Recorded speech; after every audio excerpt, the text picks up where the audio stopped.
Bendiciones, hermanos, en este día y bueno, amigos también, ¿no? Porque de pronto tengo algún amigo por ahí observando en este tiempo y bueno, es un tiempo que Dios me da para poder compartir una palabra. Siempre lo hago no porque de pronto me sobra el tiempo, sino lo hago porque amo a Dios y es un llamado que hay en mi vida para hacerlo, y creo que una palabra que Dios nos da no se puede esconder, hay que dejarla saber y hay que edificarnos unos a otros y bendecirnos también unos a otros. Por lo tanto, en este día quiero tratar un tema importante. El miércoles estuvimos tratando acerca de lo que es ser sincero con Dios, buscarlo en secreto, y hablábamos de que Dios nos recompensa en público. Hoy quiero hablar acerca de un Jesús que, siendo el Hijo de Dios y un poder extraordinario, habían cosas que bloqueaban, ¿no? La incredulidad. Hubieron lugares que Él no podía hacer milagros por la incredulidad de la gente, quiere decir gente que no creían, y allí Él no podía hacer milagros. Lugares donde lo rechazaban, lugares donde había una resistencia grande para que Él pudiera hacer milagros. Y bueno, también hay momentos en que Él llegó a un lugar y tuvo que sacar gente para afuera porque estaban haciendo alboroto. Hay momentos en que Jesús, a través de las enseñanzas de los evangelios, nos enseña cómo es que los milagros suceden. Los milagros son de Dios. Ningún hombre puede crear milagros, no puede fabricar milagros. Eso es imposible. Los milagros vienen de Dios y cuando suceden es porque Dios los hace. Dios es el único que puede hacer milagros. De hecho, le digo, el hombre no puede hacer nada si no es que Dios no hace algo. Es Dios el que mueve su mano y las cosas suceden.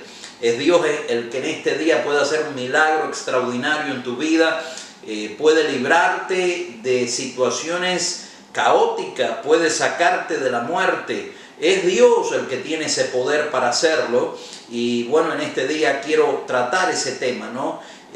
¿Cómo es que Jesús hacía los milagros? ¿Cómo es que Él lograba llegar y crear una atmósfera milagrosa? Y mire, yo quiero leerle aquí en el libro de Marcos, y vamos a estar leyendo el libro de Marcos, capítulo 5, el verso 35.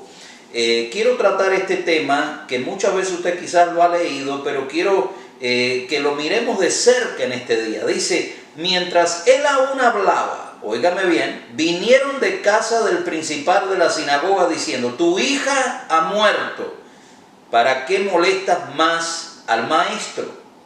Un recado difícil, ¿no? Tu hija ha muerto, ¿para qué tú molestas más al maestro? En otras palabras, si ya se murió, ¿para qué tú buscas un milagro si ya se murió? Ya no hay más nada que hacer. Y hay mucha gente que creen así, ¿no? Que no hay más nada que hacer. Ya, ¿para qué vamos a orar si no hay más nada que hacer? Y son personas que de pronto son difíciles, ¿no? Y que no entienden que aun cuando todo se acaba, Dios puede hacer que las cosas resuciten y Dios puede hacer que un milagro suceda. Por eso no podemos perder las esperanzas, no podemos perder la fe nunca. Tenemos siempre que creer que el Dios que comenzó la buena obra en nosotros la va a perfeccionar. Pero seguimos leyendo para que veamos esto, qué interesante está. Dice, pero Jesús, oiga eso, luego que oyó lo que se decía, dijo al principal de la sinagoga, no temas, cree solamente. ¿Qué es lo que hay que hacer? Creer solamente. Es fácil, creer solamente. Y creer significa que estoy convencido de que Dios lo va a hacer. La Biblia también dice, no te he dicho que si creyeres verás la gloria de Dios. ¿Qué está tratando de comunicar Jesús aquí? Está hablando de creer. ¿Y por qué es tan importante creer? Porque creer es la llave que desata los milagros. La duda es la llave que cierra la puerta de los milagros. Pero cuando creemos, los milagros están a suceder, pueden suceder. La puerta de los milagros se abre, la atmósfera cambia porque hay alguien que está creyendo.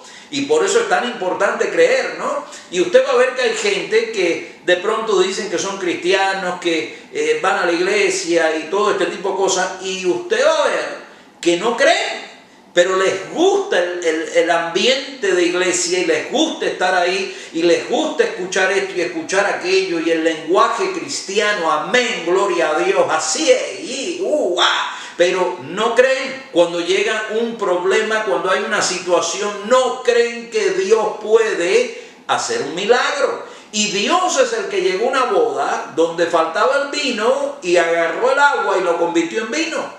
Y bueno, de pronto hay alguien que dice, a mí no me gusta ese relato porque tomar un vino es pecado. Bueno, Jesús agarró el agua y lo hizo vino porque el vino tipifica gozo.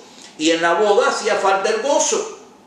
Es una tipología, ¿no? Es una manera de enseñar. Y eso lo hizo Jesús. ¿Por qué? Porque a Jesús le encantaban los milagros. Él oraba por los ciegos, oraba por los paralíticos. Él, mi querido hermano, resucitaba muertos. Él hacía todo este tipo de cosas. Porque es la manera como el reino de Dios se deja ver. El reino de Dios tiene que ver con milagros, con señales, con prodigios.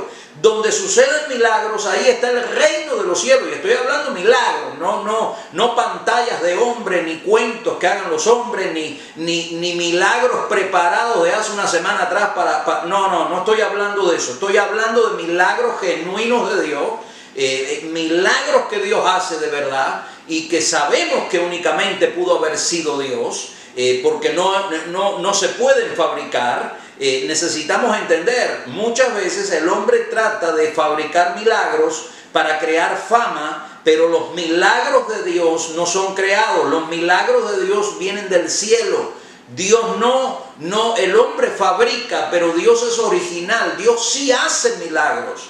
Y Dios puede sanar cánceres, Dios puede devolverle la vista a alguien, Dios puede levantar a una persona de una silla de ruedas, Dios lo puede hacer todo. Y por eso Jesús aquí le dice al principal de la sinagoga, cree solamente y no temas, no tengas miedo, porque el miedo es otra cosa. El miedo es otra cosa que frena el milagro. El miedo es un freno en el milagro, igual que la incredulidad, el miedo también, miedo. ¿Cuánta gente usted no conoce que tienen miedo? Tienen miedo a todo, duermen hasta con la luz encendida de noche, porque tienen miedo. Jesús vino para quitarnos el miedo, Él nos hizo libres. Él rompió todas las cadenas y los yugos se pudrieron para que no vivamos en temor. Él nos hizo libres y lo único que le dijo al principal de la sinagoga fue, cree solamente, no temas. Esa es la llave del milagro. Ese es el punto clave. No tengas miedo. Lo único que tienes que hacer. ¿Qué tenemos que hacer? Creer. No, pero ya todo. No. Puede suceder un milagro. Puede suceder un milagro. Los milagros pueden suceder. Mire, mi hermano, siempre tenemos que creer hasta el último minuto. Y claro, la perfecta voluntad de Dios es la que se va a hacer. Pero no podemos decir, no, ya vamos a dejar las cosas así. No, tenemos que orar y tenemos que presentárselo a Dios. Y claro, Dios es el que tiene la última palabra. Cuando mi mamá estaba enferma, yo le pedí al Señor, yo me levantaba por la mañana tempranito y le pedí que no se la llevara. Claro, la voluntad de Él es la que se hace, pero yo pedí por un milagro, yo le pedí que hiciera un milagro, pero Él puso su voluntad. Jesús pidió en la cruz del Calvario que no tuviese que beber de aquella copa, pero tuvo que beber de ella, porque la voluntad de Dios es la que se hace. Pero no podemos tirar las cosas al abandono, tenemos que tratar, porque la fe es un motor que nos impulsa a creer. Y tenemos que tener fe de que Dios lo puede hacer. Y tenemos que pelear hasta el último minuto, hasta el último segundo le voy a creer a Dios. Y por eso aquí Jesús le dice al principal de la sinagoga, no temas, lo único que tienes que hacer es creer. Porque los milagros suceden cuando se cree. Y no permitió que le siguiese nadie, sino Pedro, Jacobo y Juan, hermano de Jacobo. Quiere decir, Jesús no andaba con cualquiera. Y déjeme explicarle algo rapidito. Hay gente que rompen los milagros. Hay gente que no sirven para este tipo de acontecimientos, porque no podemos estar rodeados de personas incorrectas. Tenemos que tener gente a nuestro alrededor que crean igual que nosotros, o aún más todavía, para que nos impulsen a ese milagro. Necesitamos gente de fe. Necesitamos estar rodeados de gente de fe. Por eso cuando usted está rodeado de gente que no tienen fe, lo único que hacen es romper lo que usted está creyendo, entonces usted no avanza. Por eso es importante, la Biblia habla de que no puede haber división. Quiere decir, una casa dividida caerá por sí misma. Lo que quiere decir es, tenemos que estar en el mismo canal, tenemos que estar en la misma sintonía, tenemos que estar creyendo, tenemos que estar confesando que el milagro va a suceder, y Dios lo hace. Y bueno, aquí Jesús se rodea de gente, ¿no? Para llegar a aquel lugar donde había un cuerpo muerto y había que hacer un milagro. Y Jesús se rodea de gente para que vayan con él, pero no de cualquiera. Mire, aquí la Biblia lo habla claramente. Dice, nadie sino Pedro, Jacobo y Juan, hermano de Jacobo. Jesús no permitió que le siguiese nadie, sino solamente Pedro, Jacobo y Juan, hermano de Jacobo. Y vino a casa del principal de la sinagoga y vio el alboroto y a los que lloraban y lamentaban mucho. Oiga esto, los que lloraban y lamentaban mucho. Esto es un tema delicado, ¿no? Porque todo ser humano tiene emociones. Pero hace años, yo estaba muy jovencito, me di cuenta que llorar es un mecanismo para limpiar los ojos, pero cuando terminas de llorar, el problema no cambia. Las lágrimas no cambian problemas, ni cambian circunstancias. Las lágrimas es un mecanismo emocional humano. Y toda persona, y es bueno ver a una persona llorar porque uno se da cuenta que tiene emociones, pero no porque una persona llore está solucionando un problema. Y tenemos que entender esto. Yo he llorado también, pero después me he secado los ojos y he entendido que una lágrima no cambia nada. Jesús aquí llegó y había gente haciendo alboroto, había gente haciendo espectáculo, había gente llorando, había allí un show armado. Pero para que los milagros sucedan, tiene que haber una atmósfera, y óigame bien, correcta. Y cuando hablo de atmósfera, estoy hablando, mi querido hermano, de que tiene que haber esa presencia de Dios presente, porque la presencia de Dios no se atrae con lágrimas. La presencia de Dios se atrae a través del Espíritu.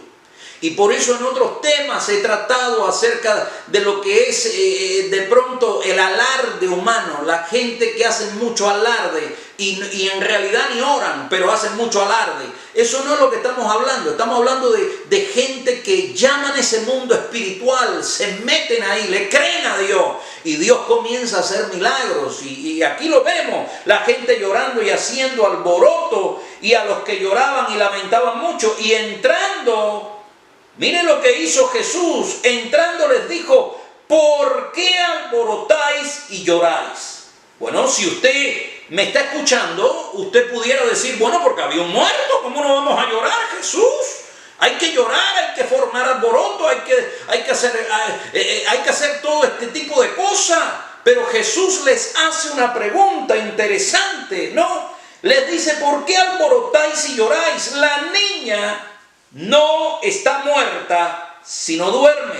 Y se burlaban de él, mas él, echando fuera a todos, tomó al padre y a la madre de la niña y a los que estaban con él, y entró donde estaba la niña, y tomando la mano de la niña le dijo, Talita cumí, que traducido es, niña, a ti te digo, levántate. Luego la niña se levantó y andaba. Y la Biblia dice, pues tenía 12 años y se espantaron grandemente. Escuche, se espantaron porque se acabó el llanto. Ahora Jesús les dice, ¿por qué ustedes lloran y hacen alboroto? Porque lo que Jesús estaba tratando de hacer es llevarlos a una dimensión de fe. La niña no está muerta, ella duerme. No hay por qué llorar, no hay por qué formar un alboroto. Lo que hay que hacer es creer para que el milagro suceda. Y este relato de la palabra de Dios es excelente y nos enseña, y trato de enseñar esto. No hay nada malo en llorar, por favor. No vaya a decir que el pastor Cuba es duro como una piedra y que no llora. No, aquí llora todo el mundo, los grandes y los chiquitos. Aquí no, nadie si usted pasa por este mundo, en algún momento va a llorar.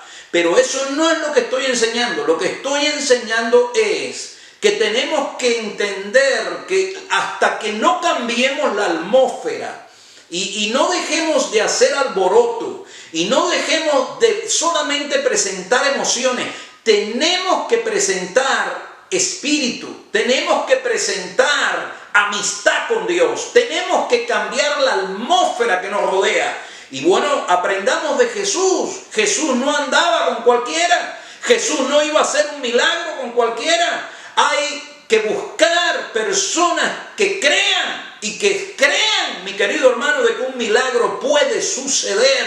Y yo creo en los milagros, yo creo en ellos y yo sé que Dios hace milagros. También creo que el hombre lo fabrica muchas veces y hace espectáculos, pero Dios hace milagros. Y cuando Dios hace un milagro se sabe que fue Dios. ¿Sabe por qué se sabe? Porque cuando Dios hace un milagro, usted va a notar que el hombre trató y no pudo, los médicos trataron y no pudieron, y la intervención divina llegó. Dios hace milagros y los ha hecho siempre, pero tenemos que tener esto claro. Mi querido hermano, no podemos temer, tenemos que creer. Así que dejo esta palabra en tu corazón. Quisiera tener más tiempo, pero seguiremos tratando el tema. Dios me lo bendiga y la paz del Señor.